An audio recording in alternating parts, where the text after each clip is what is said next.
Our scripture reading this morning is from Acts chapter 9.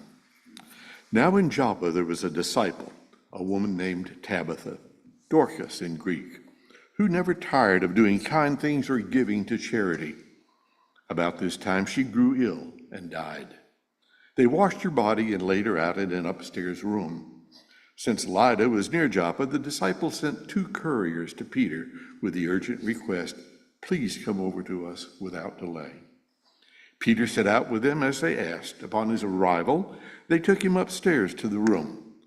All the townswomen who had been widowed stood beside him weeping and showed him the various garments Dorcas had made when she was still with them. Peter first made everyone go outside, then knelt down and prayed. Turning to the body, he said, "Tabitha, stand up." She opened her eyes, then looked at Peter and sat up. He gave her his hand and helped her to her feet. The next thing he did was to call in those who were believers, including the widows, to show them that she was still alive. This became known all over Joppa, and because of it, many came to believe in Jesus Christ.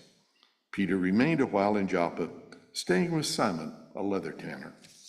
Ancient words from our tradition for our consideration in today's world.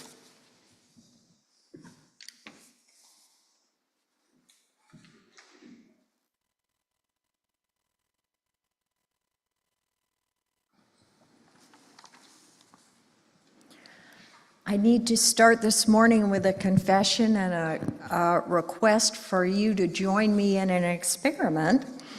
I wrote my sermon and practiced it and woke up at 5 a.m. and went, I can't preach it that way. And so, knowing what I wanted to say, but it wasn't organized right and the words just didn't seem right, I went to ChatGPT.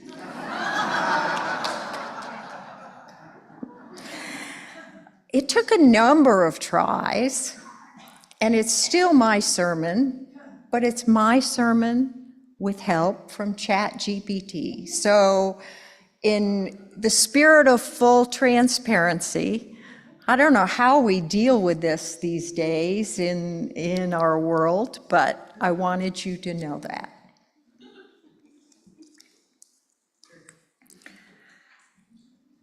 She was known by multiple names, by Tabitha or Dorcas. No matter what you called her, everyone in Joppa knew her. She never tired of doing good things or giving to charity. She wasn't a prophet, she wasn't an apostle, she didn't write scripture or stand up on a stage, but she showed up. She clothed the forgotten. She noticed the invisible. She made with her hands what the world needed, love in fabric form. And then one day, she stopped. She became sick and died, the scripture says. So today we read this as a miracle story, but before the miracle comes a question. What happens when the people we depend upon run out of life? What happens when someone like Tabitha, someone full of goodness, is simply too tired to keep on going? Now, our text tells us that Tabitha was a disciple. She's the only woman referred to as a disciple in the book of Acts. And the word that's used for disciple is the feminine version, mathatria, and it is the only place that it's used in the entire New Testament. So this truly was a special woman. But even disciples burn out. Even the most faithful can fall under the weight of constant giving. She sewed tunics, she cared for widows, she was the one everyone counted on until her body simply couldn't go on. I wonder what it was like for her. Was she tired? Did she break under the pressure she never voiced? Did she become invisible in her own generosity? If you've ever loved someone who gave too much for too long, then you know this isn't just a story about death, it's a story about burnout. And for many of us, burnout is a kind of death. I know firsthand about burnout. 10 years ago, I woke up one day with a rash all over my body. And I went to a dermatologist who very kindly but unhelpfully told me that she could give me some steroids, but that it was stress-induced and there was nothing else she could do. And that forced me to go inward. And as I did, I realized I was completely and utterly exhausted. I had nothing left to give. I was an executive director for a nonprofit and a mother of a child in junior high, and I was burned out. While burnout is technically a work-related term, it also applies to parents, to caregivers, to volunteers. Now, for those of us who are not inclined to believe in literal resurrection, let's consider that Tabitha burned out. For the death can be considered giving up the breath, and burnout is not being able to find the breath to continue.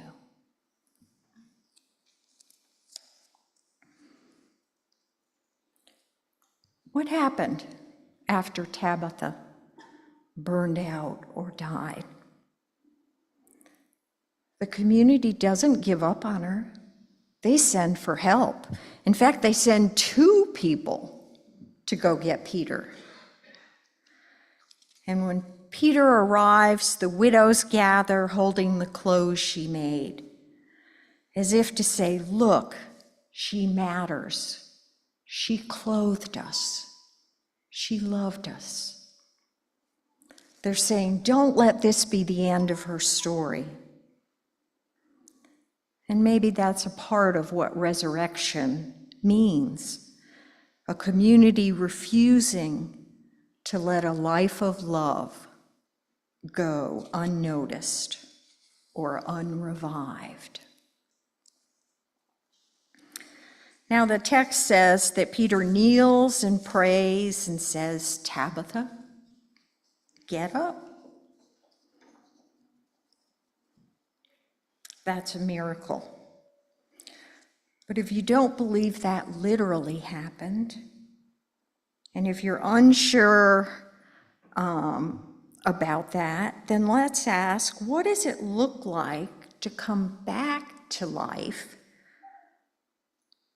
when you're not dead, but you feel totally, totally exhausted? What if resurrection isn't about the heartbeat starting again, but more about the human spirit being restored? If Tabitha were here today, exhausted, worn out, used up, how might she be brought back to life? First of all, someone shows up. Peter goes. He doesn't just send his thoughts and prayers. He enters the room and he's with her, the room that she's retreated to. He says, "You matter, you're not forgotten." The community speaks up with their support. They hold up their stories, their clothes, their memories. A space is cleared. Often we need a space cleared in our life from all that's going on. And sometimes healing can only happen after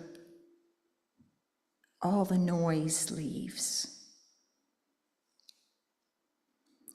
And then Peter called her by name, Tabitha, get up.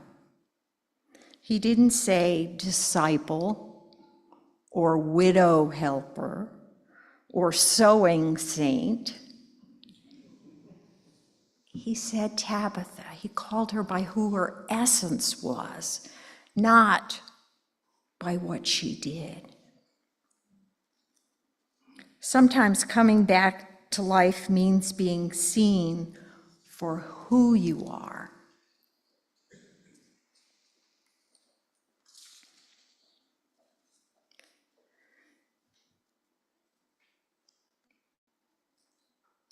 You may wonder what happened to me. I was blessed to be able to quit my job. I slept, almost literally, for 9 months.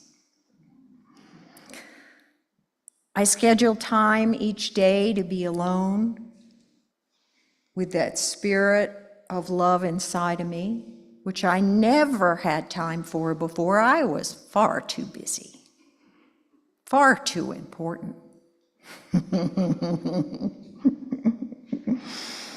Didn't Jesus do that?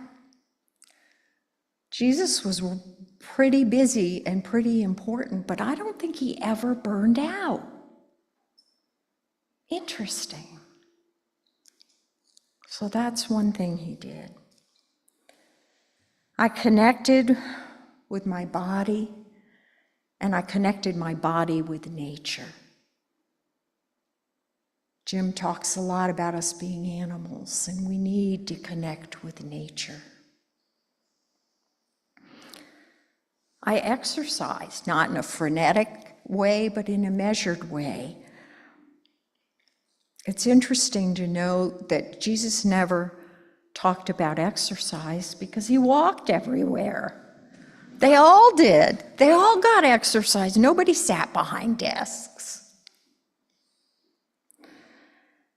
I practice gratitude, trying to remember to be grateful for 3 new things each day.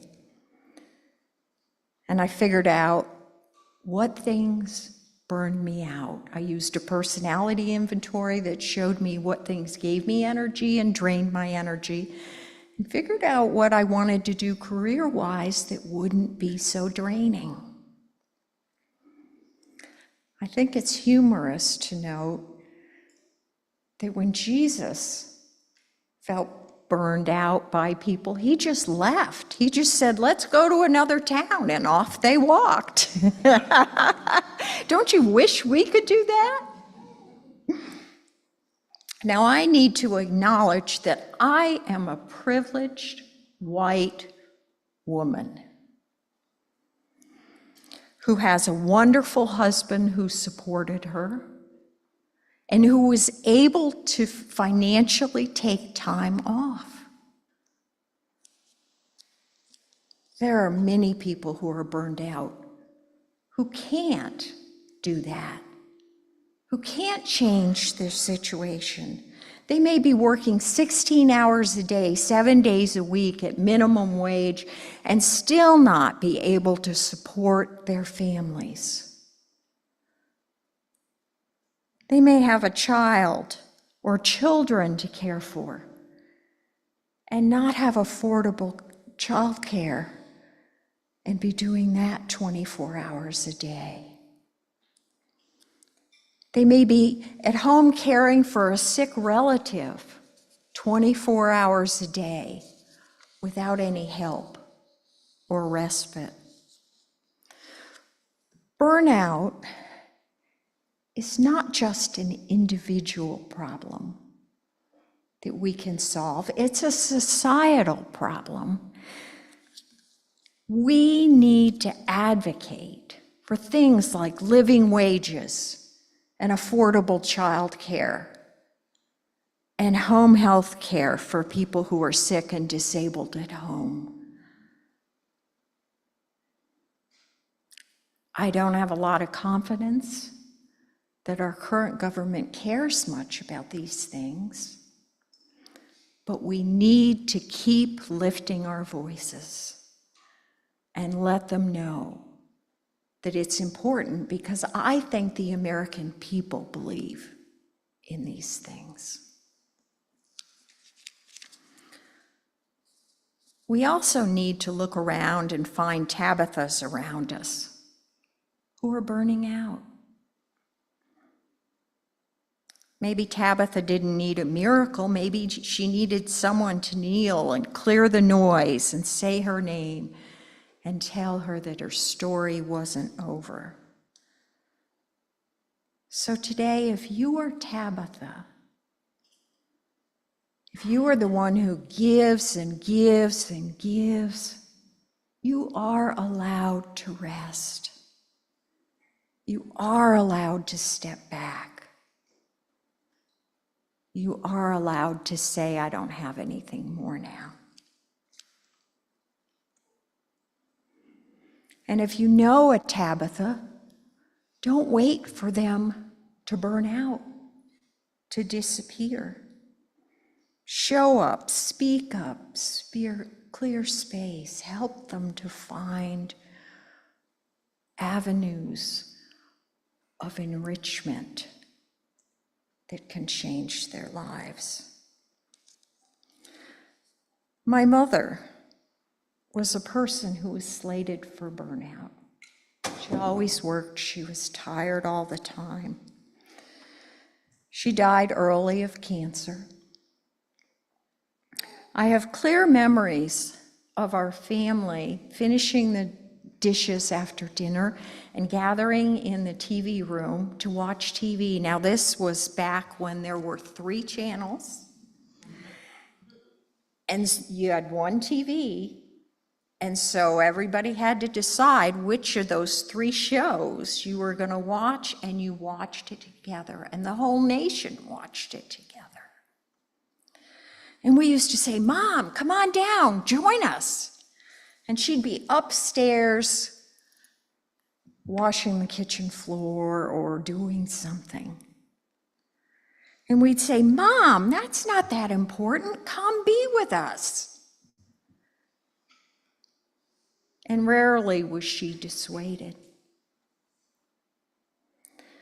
I wish now that instead of being critical of her choice to clean that floor, that I'd gone up and helped her and then brought her down so we all could watch together. Who do you know who is mothering others and needs you to step in and help? This is what I get from the text. Now I leave you to see what your heart tells you.